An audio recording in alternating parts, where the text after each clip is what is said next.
موسیقی یعنی چی گفتیم؟ یعنی این چیز محرم.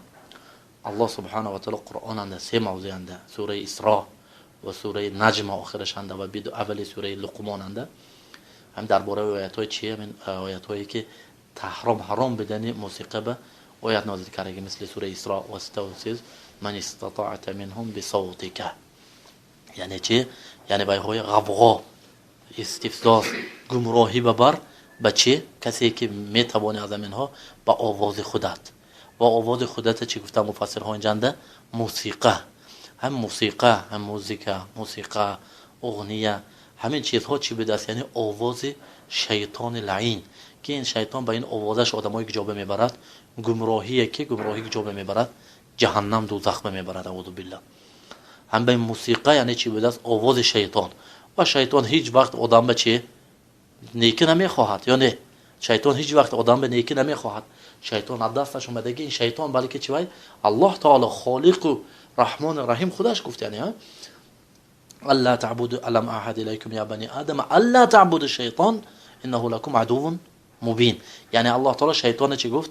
عدو، دشمن مبین، دشمن چی واضح ما بنامید.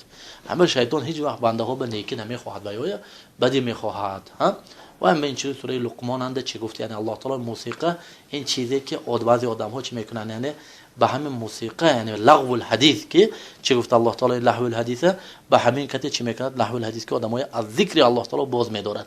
ابن مسعود رضی الله تعالی قسم خوره گفت که لهو الحدیث چی گفت؟ همین غنا گفت، ای موسیقی گفتم این چیز. یعنی موسیقی چی کار میکرد؟ از آدم از ذکر الله تعالی باز میدارد، از ذکر الله تعالی چی میدارد؟ باز میدارد.